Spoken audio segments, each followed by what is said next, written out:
Welcome to the Wellness in Asheville podcast, where we shine a light on the people, practices, and places that make this city one of the most inspiring wellness communities in the country. I'm your host, Travis Richardson, founder of Be Well Asheville, your local news source for health, wellness, and community events. Okay, so today we have Jodie Appel with the Salt Cave right here in Asheville to talk about all things that happen when we take time for ourselves. Welcome to the show, Jodie. How are you doing today? I'm doing great. Thanks so much for having me. Super excited to be here. I don't often do a lot of podcasts, so yeah, excited to get this experience too. Yeah, awesome. Well, I one of the very first experiences I actually had, and you probably don't know this, we never talked about it, but when I came to visit Asheville for the first time, like so many people do, we kind of figure out like where are the cool places to go and like what are the things to do. And definitely Salt Cave was on my radar, and I had like my best nap ever at the Salt Cave. Yay! And I'm like, Asheville is for me. We nailed it. Yay. So glad. Thanks for sharing that. Yeah. And the Salt Cave really represents a place of, just as I've observed it, you've got lots of different offerings and we're going to talk about those today, but feels like one of the missing pieces in our lives is this idea of ritual, and including ritual around taking care of ourselves. Yeah. And so tell me, I guess, about how you came up with the vision for the Salt Cave and how you've incorporated ritual into what you do. It's really interesting, I feel. Yeah. So maybe I'll share that I was a massage therapist and worked with animals in that realm long before I opened this business. I think I was doing that about 15 years or so, maybe even a little bit more. And so obviously had a interest in health and wellness in a lot of ways. I worked as a veterinary technician, prior to that. So health and wellness has kind of always been in my world. And the Salt Cave kind of actually came about not because of me, funny enough, but really because of my dad. He's a pharmacist, so not necessarily the same health and wellness concept, but I think, in his own realm. And so my dad, growing up, had really bad allergies and really bad asthma. And then maybe, I can't even think of how long it's been, but it's probably been over 20 something years. He actually got in a really bad car accident and punctured a lung. So he had a lot of pretty big health concerns and was always trying to navigate them using an inhaler and all of that. And I lived in Greenville, South Carolina at this time. So this was 2000 and probably 9, 10 maybe. And they were on their way down to visit me from New Jersey, and they always like to stop and do something fun along the way because it's a long drive. And so this time they happened to stop in Williamsburg, and it was raining. And so my dad, who wasn't fully holistic, even though there were things that he did embed, like homeopathy, he kind of taught me about when I was much younger. But anyway, I digress, but he stopped at this salt spa and said, well, this sounds interesting. The sign talks about lung issues and, respiratory problems and things like that. And so he calls me because he knows I'm a little more in the kind of woo-woo side of life there. And he was like, I don't know, they have this room and, it's salt and it says all these things. Before I go in, what do you think? And I was like, this is going to sound funny, but I said, I think it sounds like a hoax. And he was like, okay. But I was like, but it sounds cool. I don't really know enough. I don't really know much about salt. That wasn't my training. So how much is it? How bad can it be? And it was Right. $20 or whatever. And he was like, okay, I'm just going to go in. And I was like, cool. Let me know how it goes. And he went in, he obviously had his service. I feel like it was just a couple hours later that he called me and he goes, we just left the shop, the lady's shop. And I was like, well, that was a lot of time. And he was like, I think I just bought her out of everything. And I was like, wow, you must have liked it. And he was like, yeah, I thought it was pretty cool. And I was like, okay, cool. That's fun, whatever. He comes down here, we hang out, he goes home. And then he calls me probably about 2 or 3 weeks later and said, something fantastic. He was like, I haven't had to use my inhaler in probably 2 or 3 weeks at this point. And I was like, That's interesting. What did you do? And he was like, well, the only thing I can think of is I went to that room. And I was like, oh, that's cool. And he goes, I kind of want you to go over there. And I was like, well, it's Virginia. It's not like around the corner. And he's like, well, we'll figure it out. I'll get you over there. And I didn't understand what he was leading to, but obviously he had such a profound experience within what his situation was. And so we come to have more conversations before I make it up there. And he's like, I really think we should open this and I really want to do this. And I was like, we don't know anything about it. And so he actually set up a meeting with the owner for me, who is from Poland, her and her family. And her husband, before they had family, kids of their own and whatnot, they actually went and lived at a particular mine in Poland that this concept came from. And I'm not still sure exactly why, but she was so sweet. And we sat for a few hours in the salt cave after I went up there and had my session. And I'm not exactly sure why, but she chose my family to share a lot of her knowledge. And she really only kind of had to, her and her husband kind of had to create this because it wasn't a natural salt mine. They were taking the concept and creating this space into a non-natural space, right? Mm-hmm. And so she was just so kind and she just shared so much information with me. All of it started clicking and kind of being like, oh, yeah, this is in my realm. I understand now what we're talking about: salt, water, the body, like how we need these elements. And so I just started kind of pulling I have a lot of medical background history. So I started pulling it all and I was like, I get it. I see it now. Okay. And so I think we had like a 3-year adventure of trying to learn and trying to see spaces in Asheville, knowing we wanted to bring it here. And yeah, so it was just like a long journey of trying to figure out where that concept now landed. And you guys opened in 2012, right? And we opened in 2012. So I think it took us about, honestly, like 3 years. Yeah.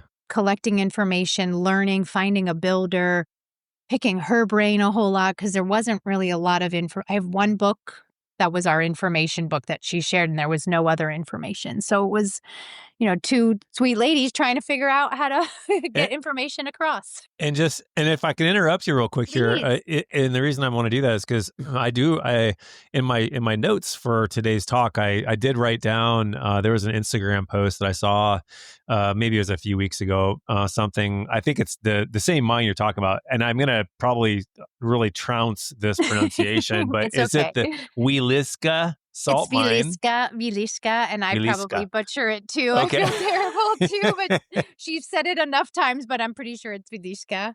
Okay. And I wrote down that's a 700-year-old, stretches more than 178 miles underground, has chapels, statues, chandeliers, and even a live-in wellness center made of salt. So that's the one you're talking about. That's what you're talking about, yeah? And there's a lot of these around, but this particular one has sort of, I'm going to say, probably been, this is maybe not the right word, but sort of accumulated to be a shrine in a way of, there's so many like beautiful cathedrals built in there and there's chandeliers created of salt. Like it's really a magical location. and just a quick follow on that. So just for the listeners, where did all of this idea around salt, like how did it come to be? How did even anybody, where was the first person that was like, oh, this is healing? Where did that start? So it started in that mine, actually. So back in the 1800s, the town was having a bout of tuberculosis outbreak. And there were people that worked in the mine to like mine the salt for like food preservations and whatever else. I think there was even horses that actually were down there. And I don't exactly know who started to acknowledge this, but they started to realize that the people that were working in the salt mine were not having tuberculosis outbreaks as much so as the people that weren't working in the mine, that were just living in town. And they brought in a doctor named Dr. Brodsky, and him and his team started coming in and doing a lot of research and trying to figure out what is this?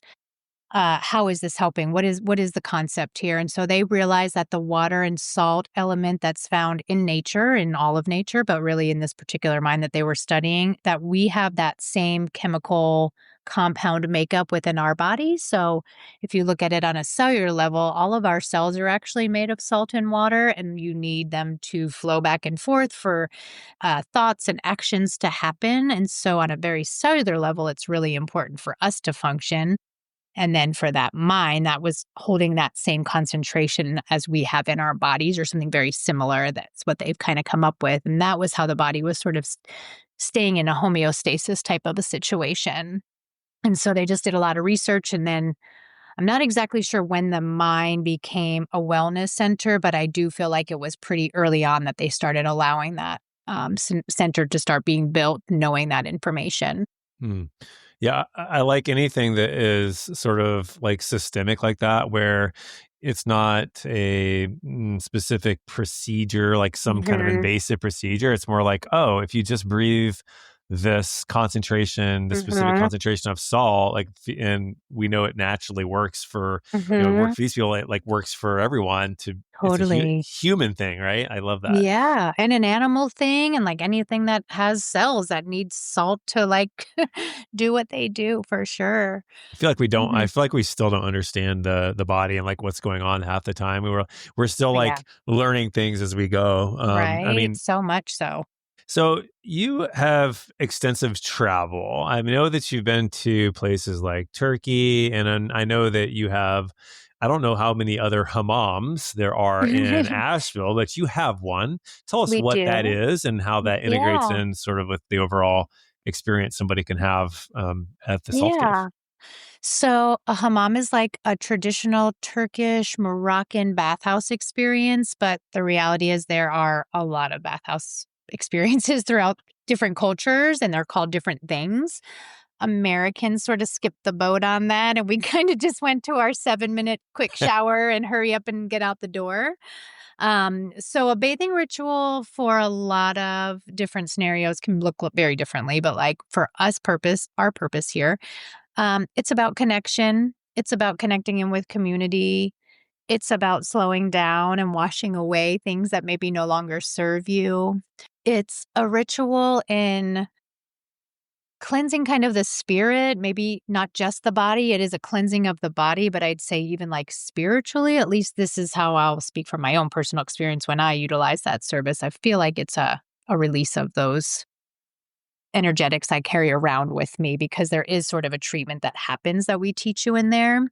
A lot of traditional ones in Turkey or Morocco, someone is doing the service on you, which a lot of people don't always love that. I'll be real, like I've had it. It's a very much more abrasive Mm. culture in general, but like there's a lot of exterior exfoliation. I mean, you come out and you're like a new baby, like for sure. In America, we were like, well, let's be a little gentler. We're Yeah, not as yeah. used to it. We also opened it during right before COVID happened or right during COVID. So we changed it also to be more of a community of you and your friends where maybe you feel a little bit more safe in those spaces because you are possibly either undressed or wearing a bathing suit. And so you can do the treatment on yourself, you can do it on a loved one, it can be a fun girl party, a bunch of friends going in there. And so, yeah, we kind of brought that element in. I'll be real, when I was in Turkey, I'll just sidestep here, but when I went to Turkey on one of my trips, I have some good friends that live there, and I ended up in Istanbul, and in one of the most beautiful hammams. It's called Aga Sophia. And we come into town that day and it is pretty quiet for Istanbul. And I was like, I don't really understand what's happening. We were just here yesterday. It was really busy. And she was like, oh, it's a holiday. And like everybody's like off and doing their thing in their families outside of town. And I was like, oh, that's interesting and cool. And she was like, do you want to do a hammam today? And I was like, yeah.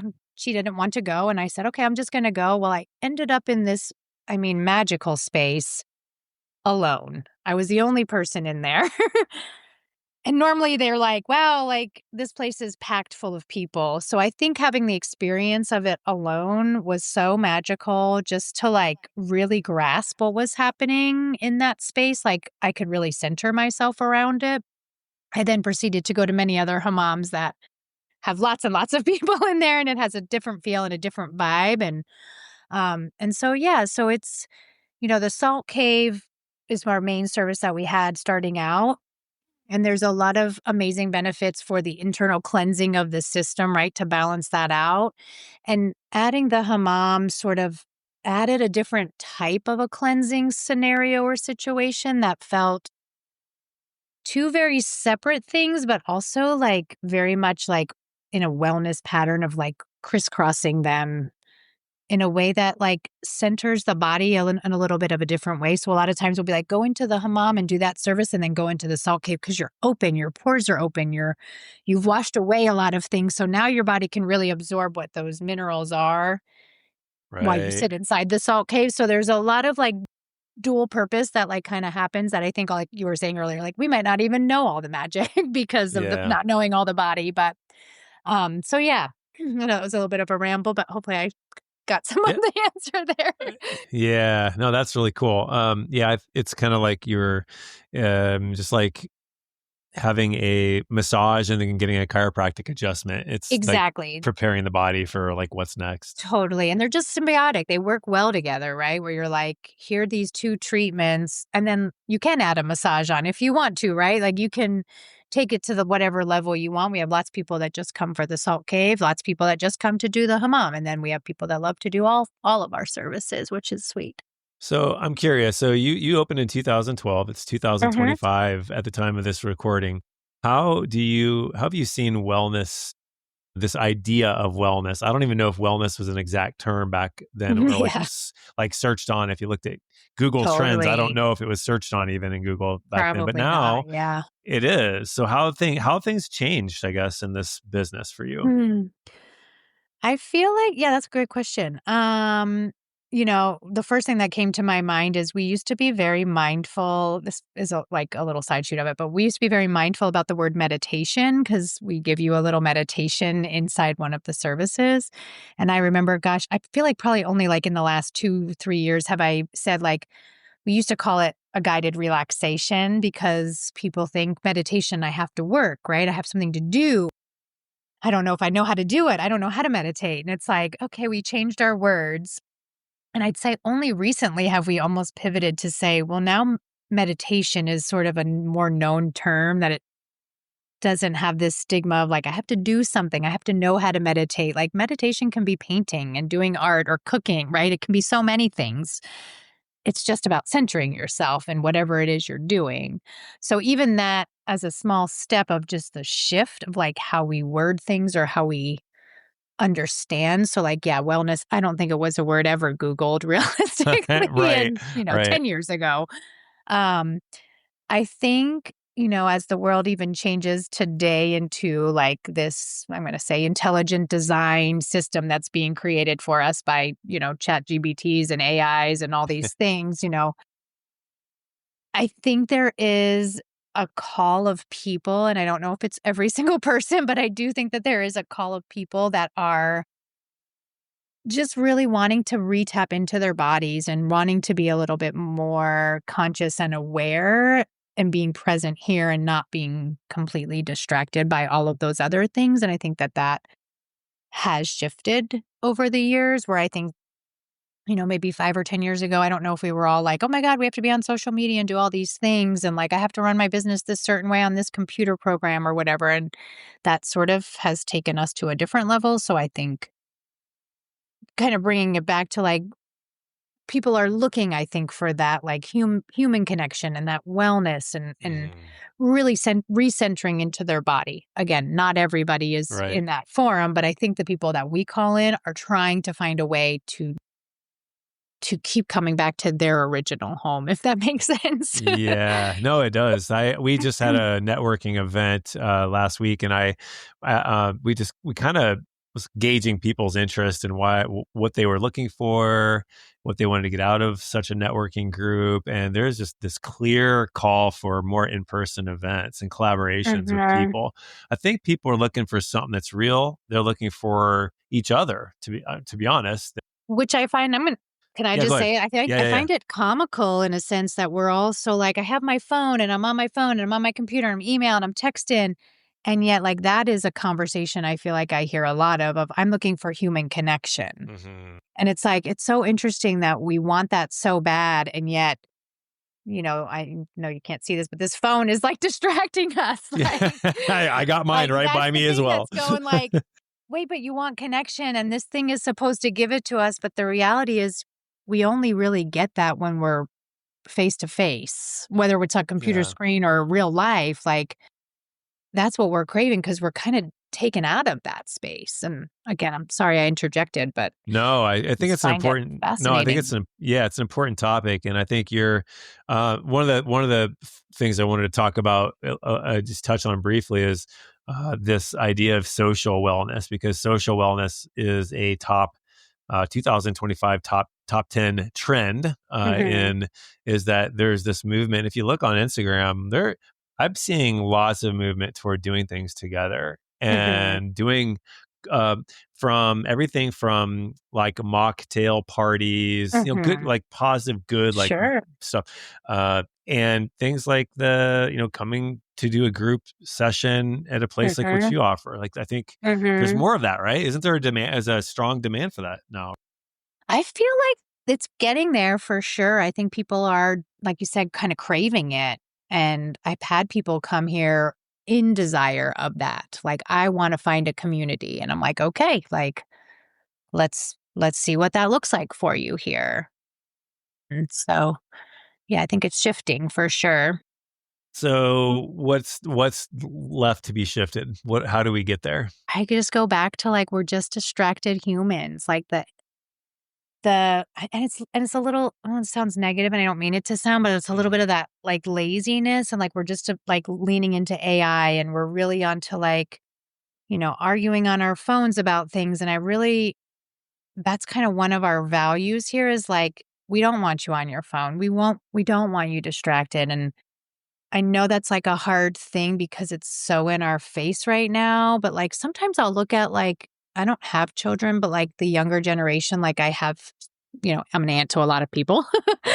And like I feel like a lot of them, they're on their phones a lot, but they're not into like the social media aspect as much. And like I have like a hope for that in a way. Like maybe my generation just feels like that's what we have to do to be out there right now. And that's how you have to be in it, and that's the connection. And I'm tagged on social media a million times and it's like, it's not really important. And like, I'm probably an anomaly because I don't really want that as part of Right. our world so much because I can see where that's going to take us. So I just kind of keep coming back to like, how do we keep like humanity part of the system? How do we keep connecting with humans and not, I think it's a big problem right now. A lot of people don't feel connected with whatever their life stories are. And that's why we have a lot of kind of tragedy within the world right now. A lot of people not listening to each other and having conversations. And like, I feel like here I'm trying to hold that space for people to come back to those real, like,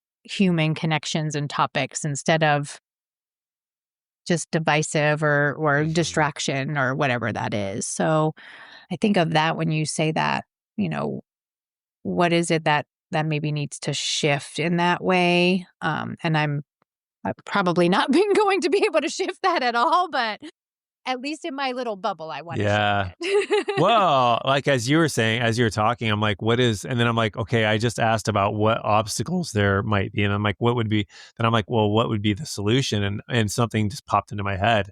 And then I'll Mhm. share that now, which is that for me, whenever I want more peace in my life, the thing that really, when I have that thought is I want more peace, is I have an experience, like, usually actually it's around like a massage, for instance. Mhm. I'll go get a massage and I'm done with the massage and then I'm like, oh my God, I'm just so on some other level of Mhm. consciousness, so Mhm. relaxed, so at peace. Yeah. And I talk slower, I move more Mindfully. consciously, Yeah. mindfully, right? So I guess if the more times we can become aware of Mhm. the discrepancy between how we can feel when we have an experience like at the salt cave or at a massage, and then Yeah. our normal life, right? When we have these two things that are pitted against each other, our Mhm. true north becomes obvious. And so then Yeah. we can start to make choices that guide us toward the one Yeah. thing. But Yeah, it's like making the choice, right? It's about Mhm. saying, I'm going to choose this even in those hard moments so I can bring this to those hard moments. Cause I Yes. know that that's only a blip of challenge throughout the day if I keep coming back because I did the meditation or I did the massage or whatever it is, the sauna, this whatever. Yeah, and Hmm. I have a hat. You can't see it, but I got a hat that's up above me here. It says, "Do you want to be right or do you want to be happy?" I think everybody's heard that saying, Yes. I love that. and that's also the same thing, right? It's like, do you want to argue and feel horrible? Yeah, because we do, right? It's like you're or going to. or do you just want to be Or like, do you just wanna let be go? happy? Yeah. Yeah, and how do you make yourself happy, right? Like, finding those things, like, everybody's is gonna be different, right? But, like, is yours might be sitting on a meditation pillow for 8 hours. That's not mine. Mm-hmm. Mine is more like cooking or whatever it might be, or like being in the water somewhere, whatever. But like, yeah, it's like, how do we keep coming home to ourselves so that we can be happy, even when you're in those harder moments of life and the daily struggles and the AI in your face? Like, how do you navigate that? You have to go internal to like be okay with those spaces to be happier. Right. Totally. Mhm. I want to go back a bit Yeah. here and ask you what kinds of, we talked about asthma. My Mhm. son also has benefited greatly from Mhm.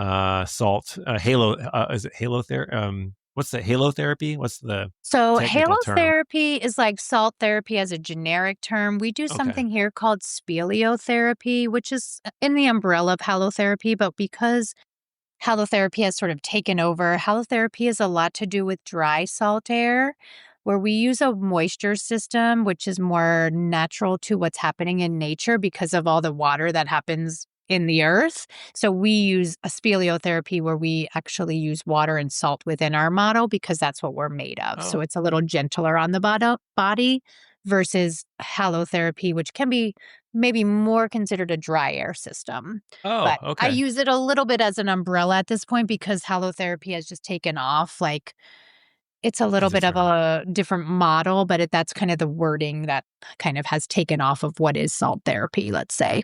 Okay, thank you. Thank you for that Of clarification. course. But I was getting here is that my son has been benefited greatly from Mhm, that when he was younger, especially. mhm, What other conditions would you say mhm. are supported? Of course, we're not here to treat, cure, diagnose, blah blah blah. Totally. But we've had a but lot of people walk in with a lot of but different things. right. Totally. W- So yeah, that one runs so many different gamuts, which is just such a cool thing when I am meeting with clients and I see their shift. So a couple just to share, like this isn't all of them, of course, but I have had, let's see, I had a client who she had radiation burns on her body from chemotherapy and radiation many moons ago. That didn't go away. She came in about 3 times, pulled me aside, and told me that that had lasted 30 years, and they are now completely gone. That was the only thing she could correlate it to. wow. I've had parents that bring maybe their children that maybe are on a spectrum of some sort and have a hard time kind of keeping the nervous system calmer. They've come into the Salt Cave for our kids sessions and they call me and write me and tell me how amazing their children's energy level has shifted and more focused, more attentive. I've had people who are maybe I don't remember exactly what this person's art or creativity was, but there were some type of creative outlet that they had been blocked on. Let's say it was artist and they had been creatively blocked for quite a while. Came into the Salt Cave, the next night, they were up writing or painting or whatever their craft was, and they had a creative outlet. So, Mm, yeah, kind of runs so many things. We have a lot of people that come in with asthma, eczema issues like on their skin, mhm. a lot of sinus kind of congestion or lung issues. So it's really fascinating when people share from the moment they walk in. And sometimes I'm going to say this too, like sometimes they'll walk in and we get all walks of life. Sometimes somebody's a little agitated, something the traffic was bad or whatever it is, like life was really hard in that moment and they walk in and you can see it all over them, right?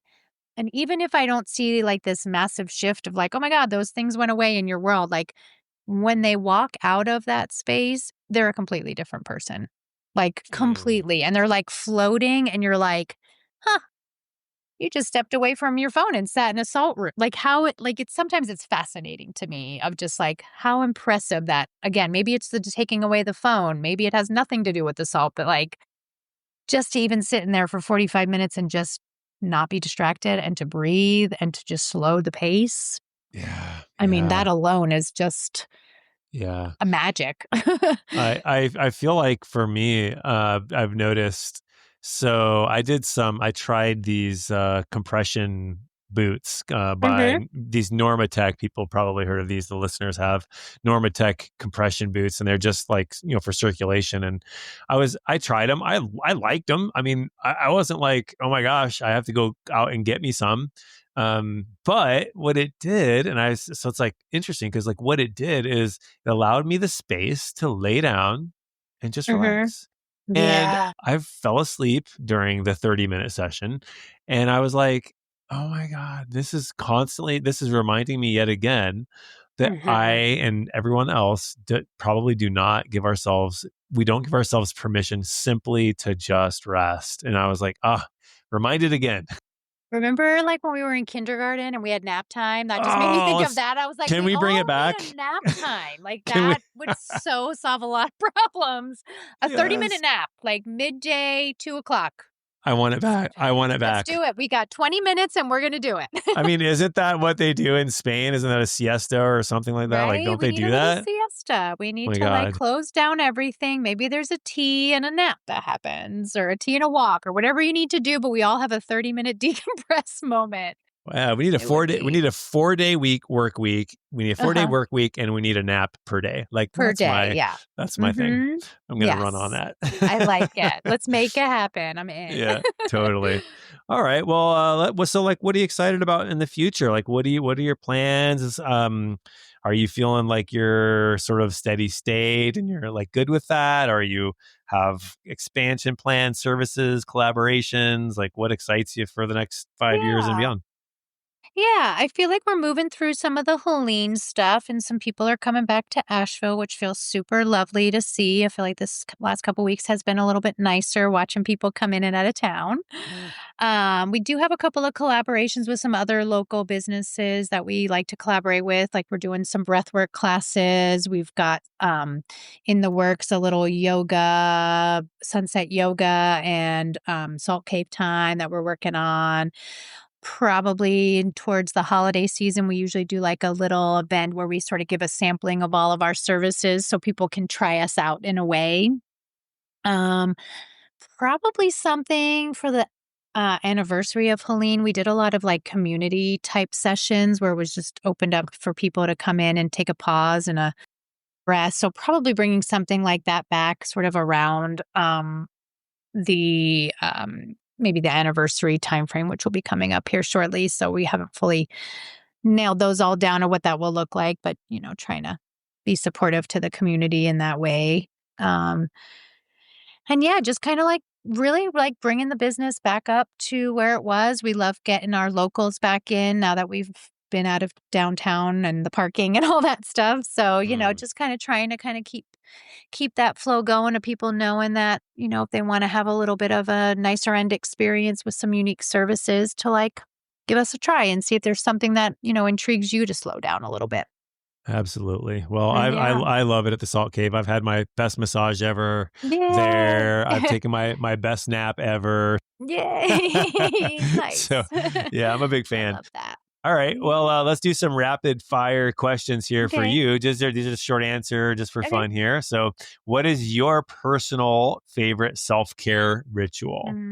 That varies day to day. Hmm. Yesterday we floated in a lake, so that was awesome. Usually it's around water. I love being in the ocean or being near it. Sometimes it's about taking a walk. Like kind of like I said before, I'm one that maybe changes things, but like cooking is important to me, and that's even a self care ritual, right? Or taking a walk in the neighborhood. So like I'm not one that's very, like, rigid of, like, every week I do this, like, I'm very much, like, what does my body or my mind need right now? And that could be fluctuating from, yeah, journaling and art to taking a walk, so, I don't have a per se perfect one. They rotate. Ah, Sometimes it's going in the salt cave or the hammam, like I actually like that better. I like that better because Yeah, it allows you the flexibility to just be as you are and to do it, like use your intuition to feel into what yeah, you need next. So I love that. yeah, like, what does my body need for that? Mhm. Yeah. All right. A book, person, or philosophy that's influenced your approach to Mm. healing. Like, Wow, I didn't think about that one. That's a good one. A book, person, or philosophy? Right in the moment, I'm gonna say the one that comes to my mind is a philosophy of, I don't know where it comes from, but like bend like bamboo. I feel like that is life right now in so many ways of like, showing up in the world as a business owner, as a partner, as a person on a podcast. Like you just kind of gotta keep bending and be flexible in life, and be gentle with yourself. So That's as good as answer as I could possibly create. oh, Like good. that's perfect. All right. Well, what's your favorite local Asheville spot that you like to recharge in, outside of your own? Outside of my own. There's so many. Let's think. Well, I always love taking a yoga class. Right now, I'm in a silks class. um, What's my favorite? Probably I'm going to give Dobra a shout out. It's just a really simple way to take care of yourself. Yeah. And who doesn't just want to just go and sit in their beautiful spaces that Andrew's created? Like, Yeah. I love just Dober sip and too. have tea and, maybe meet with a friend. So give them a little shout out. I do appreciate that simplicity of that. Absolutely. We'll put Dobra in the show notes. And if you haven't Yes. checked out Dobra, if you're a listener, if you're out of towner, come on into Dobra. It's a beautiful, amazing Yeah. tea shop. And I actually love going to all of their they've got multiple locations you can go to. So well, great. So I guess, is there anything we haven't covered? Anything else you want to talk about today that the listeners should know? Final thoughts? Let's see. I'm kind of looking through your little questions to see if there was anything that I kind of missed. No, I feel pretty good. I feel just excited to be able to share a little bit about who we are and what we Yeah. do. And, we've got a little small corner of the world over here, but, hopefully we're making an impact in some people's lives, even if it's subtle or if it's massive.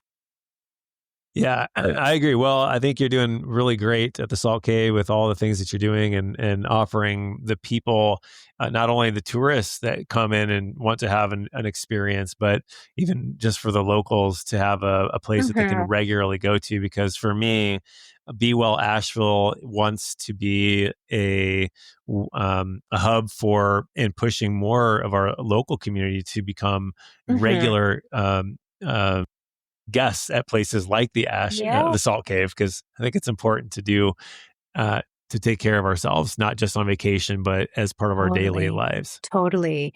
And yeah, it's hard to do when a fancy spa like the Omni, it's hard to get there, right? Like to get Yes, into it the room. So is. like having affordable services is, we want services to be affordable so all people can kind of come in and utilize. So I think it's not just about a vacation moment, right? Like that's nice and great, but like how do you keep it going? Right. And if you find a way to get me into the Omni, please do, because I'm Right. that's like a bucket list at this point for me. That's a massive one for sure. Well, Jodie, thank you for your time. Thank It's you been for- awesome spending time with you today. Same for me. So thank you for making this all happen. And I'm excited to see where it all can lead from there and get to some networking too. Wonderful. Wonderful. Well, have a great one. Thank you so much. Take care. Thank you for listening to this episode of the Wellness in Asheville podcast. To learn more about the Asheville Salt Cave or to book your own journey into stillness, visit ashevillesaltcave.com. And if you enjoyed this episode, like always, please leave us a review and share it with a friend who could use some deep rest and restoration. To learn more about Be Well Asheville, visit bewellavl.com, and don't forget to follow this podcast. You can catch the next episode while on your way up to visit Mount Mitchell, or cruising down I-26, or on your way to catch a nice sunset view over at the Black Balsam Knob. If you loved what you heard, please rate and review this show. Your review helps others discover and grow our wellness community. You can check out more Asheville wellness news and events and join our newsletter at bewellasheville.com. Thank you for being the best part of our wellness community. And until next time, be well.